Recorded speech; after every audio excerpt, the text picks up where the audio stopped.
Hello friends, जागरण जोश के इस daily current affairs Q&A video में आप सबका स्वागत है। मैं हूं शारदानंद। हम लोग इस वीडियो में देखते हैं कि आज के करंट अफेयर्स से क्या कुछ इंपॉर्टेंट क्वेश्चंस बन सकते हैं, साथ ही उनके क्या जवाब होंगे और उनसे जुड़े कुछ फैक्ट्स क्या रहेंगे। तो ये सारी चीजें हम आज के इस वीडियो में देखेंगे। तो दोस्तों शुरू करते हैं आज के पहले सवाल के साथ।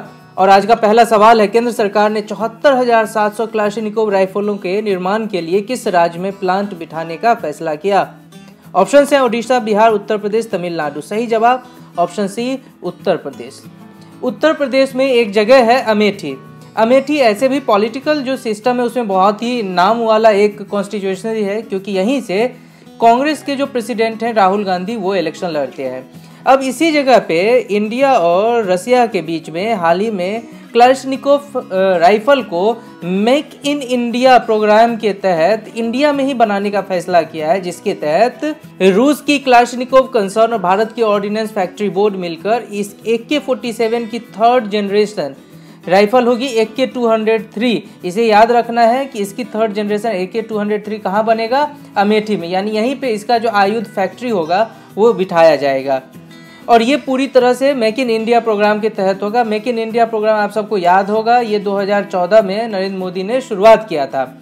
लेकिन बात हो रही है डिफेंस डील को लेके, और बहुत ही पूरा जो देश का जो सिस्टम है, देश की जो पूरी एक आबो हवा है वो डिफेंस डील को लेके और बहुत सारी चीज़ों को लेके एक तरह से गरमाई हुई है। आप सब लोगों ने इसके बारे में बहुत सारी बातें सुनी होगी। लेकिन आज जो हम बात करेंगे वो सिर्फ करेंगे राइफल्स की। अभी ये तो हो गई बात AK-47 के थर्ड जनरेशन राइफल की, लेकिन इसी सप्ताह में केंद्र सरकार ने अमेरिका के साथ ही असॉल्ट राइफल के खरीद के साथ कितने असॉल्ट राइफल 72,400 असॉल्ट राइफल खरीदने का करार किया था। और उसके बाद ही अभी रूस के साथ भी ये एक नया डिसीजन लिया गया है। अभी अगर आप बात करेंगे कि इंडिया का जो आर्मी है वो कौन से राइफल का इस्तेमाल करती है, तो वो करते हैं 5.56 × 45 mm इंसास राइफल। अभी अब जैसे ही ये यूएस का राइफल आ जाएगा जो कि है SIG ZOR 7.62 mm राइफल, तो उसके बाद यहाँ से इनका अपग्रेड ये हो जाएगा और बाद में जब ये तैयार होंगे तो ये आर्मी को ये भी दिया जा सकेगा। बढ़ेंगे आज के दूसरे सवाल की ओर।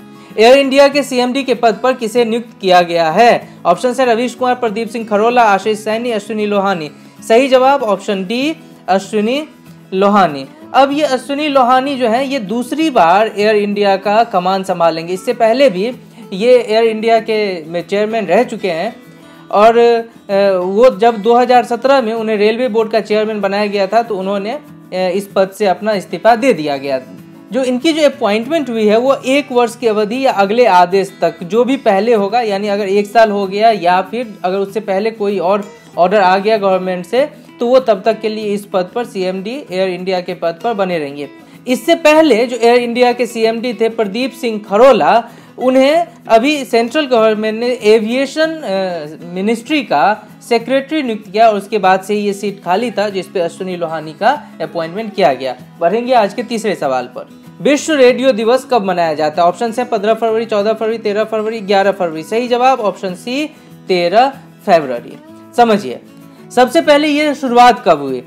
20 अक्टूबर 2010 को स्पेनिश रेडियो एकेडमी ने संयुक्त राष्ट्र से एक अनुरोध किया था कि आप रेडियो को समर्पित ये विश्व दिवस मनाने का जो है कोई फैसला कीजिए, जिससे कि पूरे रेडियो जो उस समय विश्व में कम से कम बिलियंस में लोग रेडियो से अटैच होते थे, वहीं से खबर या गीत या जो भी चीज़ें मिलती थी उन्हें रेडियो से मिलती थी, टेलीविज़न का इतना विस्तार नहीं था। उसके बाद यूनेस्को ने पेरिस में अपनी 36वीं आम सभा में 30 नवंबर 2011 को घोषित किया कि प्रत्येक वर्ष 13 फरवरी को विश्व रेडियो दिवस मनाया जाएगा, यानी 2011 से ये रेडियो दिवस मनाया जाएगा। तो जो सबसे पहला रेडियो दिवस मनाया गया वो 2012 में 13 फरवरी को ये रेडियो दिवस मनाया गया था। अब ये 13 फरवरी ही क्यों चुना गया? क्योंकि ऐसा संयुक्त राष्ट्र की जो रेडियो UNO है उसका स्थापना जो हुई थी वो 13 फरवरी को हुई थी। ऐसा इसीलिए हुआ था कि 1946 को इसी दिन वहाँ रेडियो स्टेशन स्थापित हुआ था। कहाँ पर? संयुक्त राष्ट्र में। इसीलिए 13 फरवरी को रेडियो दिवस मनाने का फैसला लिया गया। बढ़ेंगे आज के चौथे सवाल की ओर। भारतीय संसद ने पर्सनल लॉ संशोधन बिल, जिसे हिंदी में वैयक्तिक नियम संशोधन बिल भी कहते हैं, पारित किया। इसके तहत किस बीमारी के आधार पर अब तलाक नहीं लिया जा सकता? ऑप्शन है एड्स, सिजोफ्रेनिया, कुष्ठ रोग, डिमेंशिया। सही जवाब ऑप्शन सी, कुष्ठ रोग, या इसे लेप्रोसी भी कहते हैं। यानी पहले लेप्रोसी जो था, जितने भी इंडिया में मैरिज का कानून है, उस 5 कानून के तहत लेप्रोसी यानी कि कुष्ठ रोग के आधार पर कोई भी महिला या पुरुष अपना तलाक की जो अर्जी थी वो कोर्ट में दे सकती थी। लेकिन जैसे ही अब ये राज्यसभा में ये विधेयक पेश हुआ, इससे पहले लोकसभा में ये पास हो चुका था और इसे ध्वनि मत से वहाँ पे पारित किया गया, तो उसके बाद अब से ये कोई आधार नहीं रह जाएगा कि जिसके ऊपर कोई भी महिला या पुरुष तलाक ले सके। जैसा कि मैंने आपको कहा कि 5 विवाह कानून है, जैसे कि हिंदू विवाह अधिनियम है, विवाह विच्छेद अधिनियम है, मुस्लिम विवाह विघटन अधिनियम है, विशेष विवाह अधिनियम है, हिंदू दत्तक तथा भरण पोषण अधिनियम है। इन 5 में ये एक आधार था। क्या आधार था? कि इसके तहत, कुष्ठ रोग के तहत आप जो है सीधे सीधे तलाक की मांग कर सकते हैं। लेकिन ये सारा कुछ अब बदल चुका है। कब से बदला? भारत ने यूनाइटेड नेशन का जो लेप्रेसी कार्यक्रम था उसका सिग्नेटरी बना। यानी जैसे ही आप इसका सिग्नेटरी बनते हैं, इस रोग को आपको खत्म करना होगा। इसके लेके किसी भी तरह की जो बायसनेस सोसाइटी में होगी उसे खत्म करना पड़ेगा। सुप्रीम कोर्ट ने भी अपने एक निर्देश में कहा था कि कुष्ठ रोग को जल्द से जल्द समाज से हटाना चाहिए, लेकिन समाज में इसको लेके किसी भी तरह का विभेद नहीं होना चाहिए।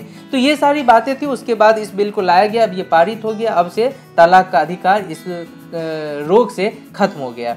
बढ़ेंगे आज के अगले सवाल पर। शपवंग यवंग मनोपोई त्योहार किस राज्य में मनाया जाता है? ऑप्शन है अरुणाचल प्रदेश, नागालैंड, मणिपुर, मेघालय। इंपॉर्टेंट सवाल है और इसका सही जवाब है ऑप्शन ए, अरुणाचल प्रदेश। अरुणाचल प्रदेश में एक समुदाय है सिंगफो। सिंगफो समुदाय विशेषकर अरुणाचल प्रदेश में शपवंग यवंग मनोपोई ये त्यौहार मनाते हैं। और इसमें क्या है कि इनके जो अपना पैतृक इनके थे शपवंग यवंग, उन्हीं के याद में इस त्यौहार को मनाया जाता है। बड़े ही नाच गाने के साथ ये बहुत ही संगीतमय त्यौहार होता है और इसे एक पर्टिकुलर समुदाय ही मनाते हैं। बढ़ेंगे आज के अगले सवाल पर। 16वीं लोकसभा में इनमें से किस सांसद की उपस्थिति 100% नहीं रही? ऑप्शन है भैरव प्रसाद मिश्रा, कुलमणि सामल, गोपाल शेट्टी, हुकुमदेव नारायण यादव। सही जवाब हुकुमदेव नारायण यादव। इनकी उपस्थिति 100% नहीं रही, यानी इनकी तकरीबन 75% के आसपास उपस्थिति थी। और बाकी जो थी भैरव प्रसाद मिश्र, कुलमणि सामल, गोपाल शेट्टी और रमेश चंद्र कौशिक, ये सिर्फ 4 सांसद यानी 4 MP हैं जिनकी 16वीं लोकसभा में जो अटेंडेंस थी वो 100% थी। ये बहुत बड़ी अचीवमेंट है दोस्तों कि पूरे 5 साल तक आपने एक भी दिन हाउस को मिस नहीं किया। और ये आप सबको नाम याद रखने चाहिए। ये किसी भी परीक्षा में इस तरह के सवाल आपसे पूछे जा सकते हैं। और 16वीं लोकसभा, जैसा कि आपको पता है, ये अभी इसका जो बजट सत्र था अभी हाल ही में ख़त्म हुआ है, वहाँ पे लोकसभा और राज्यसभा दोनों ही। अब इसका मतलब लगभग ये है कि अब चुनाव से पहले ये आखिरी सेशन था। इसके बाद शायद ही अब हाउस का फिर से होगा इलेक्शन से पहले। तो अब एक तरह से आप ये कह सकते हैं कि 16वीं लोकसभा खत्म ही हो गई है। हालांकि आधिकारिक तौर पे ऐसा नहीं कहा जा सकता है, लेकिन इससे रिलेटेड जो भी कुछ फैक्ट्स हैं आपको याद रखने हैं कि 16वीं लोकसभा का जो लोकसभा के चेयरमैन कौन थे, सुमित्रा महाजन, प्रधानमंत्री कौन थे, तो वगैरह ये सारे जो फैक्ट्स हैं आपको ध्यान पे रखने हैं, क्योंकि इससे बहुत सारे सवाल जो है इस साल आपको मिलेंगे परीक्षाओं में। बढ़ेंगे आज के अगले सवाल पर। महाराष्ट्र सरकार ने प्रतिष्ठित शिव छत्रपति राज्य क्रीड़ा पुरस्कार 2017-18 के लिए कितने खिलाड़ियों के नामों की घोषणा की? 55, 88, 80, 75। सही जवाब 88। टोटल महाराष्ट्र सरकार ने शिव छत्रपति राज्य क्रीड़ा पुरस्कार के लिए 88 खिलाड़ियों का जो है इनके नामों की घोषणा की और इनके जो खेल मंत्री थे उन्होंने इन नामों की घोषणा की है। इसके साथ एक बहुत ही अहम बात यह है कि 2015 के बाद ये अवार्ड नहीं दिया गया, इसके ऊपर रोक लग गई थी या इसे रोक दिया गया था। और अब 3 साल के बाद फिर से इस अवार्ड को शुरू किया गया है, जिसमें पूरे राज्य भर के खिलाड़ी जिन्होंने अच्छा प्रदर्शन किया है उनके नामों की घोषणा की जाती है, उन्हें ये पुरस्कार दिया जाता है। बढ़ेंगे आज के अंतिम और 8वें सवाल की ओर। किस देश की सरकार ने अपने चुनाव आयोग को निकाल दिया यानी बर्खास्त कर दिया? ऑप्शन है अफगानिस्तान, पाकिस्तान, बांग्लादेश, श्रीलंका। सही जवाब अफगानिस्तान। अफगानिस्तान के राष्ट्रपति हैं अशरफ गनी। उन्होंने जो वहाँ के जो निर्वाचन आयोग हैं या चुनाव आयोग हैं उनके जो जिस तरह से शिथिलता के साथ वो काम कर रहे थे कि 3 महीने से अधिक समय हो चुका था संसदीय चुनाव का, लेकिन वो परिणाम घोषित नहीं कर पा रहे थे। और अब ठीक उसके बाद ही राष्ट्रपति का चुनाव भी होने वाला है वहाँ पे। ऐसे समय में इस तरह के ढीले ढाले रवैया उन्हें पसंद नहीं आया और होना भी नहीं चाहिए, क्योंकि चुनाव आयोग एक बहुत ही सेरिमोनियल पोस्ट होता है, बहुत ही इनके ऊपर रिस्पॉन्सिबिलिटी होती है, बहुत ही सारा काम करना होता है। उसमें अगर आप इतने धीरे से काम करेंगे तो पूरे देश का काम कैसे चलेगा, और इसीलिए इसे बर्खास्त कर दिया गया है। तो दोस्तों इसी के साथ खत्म होता है हमारा Q&A का सेशन। अब हम बढ़ेंगे आज के सेकंड सेगमेंट की ओर, जिसमें हम लोग सवाल और जवाब जो कि आपसे पूछा गया और एक नया आपके लिए सवाल है। तो चलिए बढ़ते हैं सेकंड सेगमेंट पे। 2019 विश्व कप के लिए ऑस्ट्रेलिया के सहायक कोच के रूप में किसे नियुक्त किया गया है? ऑप्शन है Ricky Ponting, Shane Warne, Brett Lee, Steve Waugh. सही जवाब ऑप्शन ए रिकी पोंटिंग।